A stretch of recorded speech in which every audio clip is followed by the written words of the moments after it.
This joining us now for more is CEO at Masonboro Strategies and Republican strategist Luke Ball and distinguished professor at Truro University, Thane Rosenbaum. All right, gentlemen, Thane, let's start with you. You know, things got pretty heated in the press room briefing this past week with our senior White House correspondent, James Rosen, posing questions, going at John Kirby and Secretary Karine Jean-Pierre about the Hunter Biden scandal that's been unfolding for several weeks now. Take a look. Have we got that?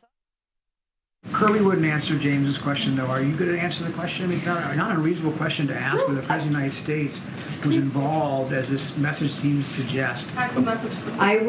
What I can tell you is I know that my colleague has dealt with this. He addressed this. He wants to share. In the shakedown attempt? I just answered the question. I just answered the question. No, you didn't. Yes or no? Was the president involved in the shakedown attempt? Stephen? Yes or no? Stephen? Can you just remind us what your colleague said? To follow up on my colleague, is there anything that you can say with regard to this text message and what the president's son was alleging? Was the president there or not?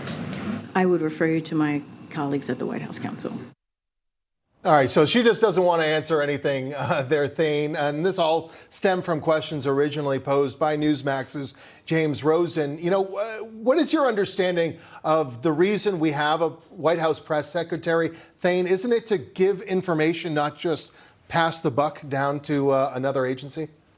I would think so, Mike. But, you know, what you're seeing there, and we saw that earlier with the other spokesperson, is what really, I think, is what drives a lot of the resentment of red state America and the supporters of Donald Trump, which is a casualness, a kind of smugness among the left that see themselves as the cultural elite that have a monopoly on morality, that we believe in the right things. And so going after Donald Trump, that's the right thing to do. And no rules apply when it comes to him.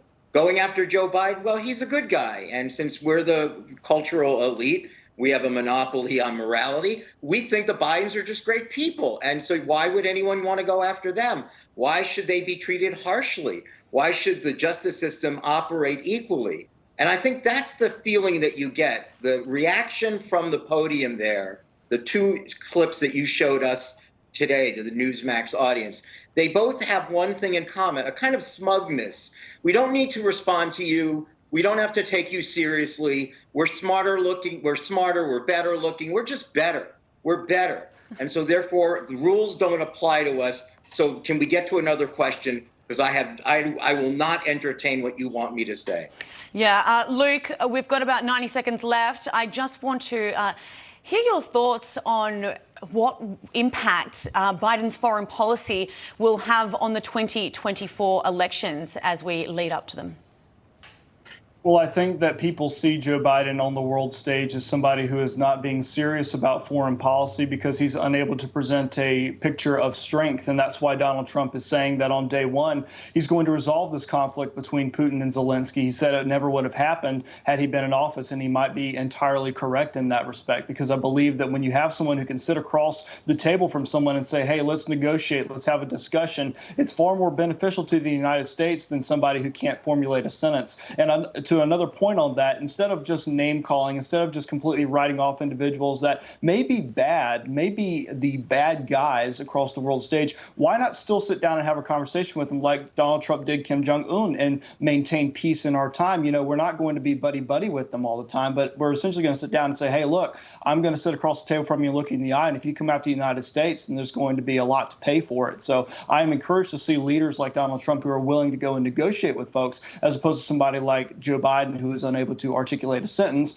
and is unable to negotiate stairs instead of negotiating on the world stage. All right, Luke Ball and Thane Rosenbaum, thank you both so much for joining us. It was a pleasure having you on today. We've got a lot more to cover on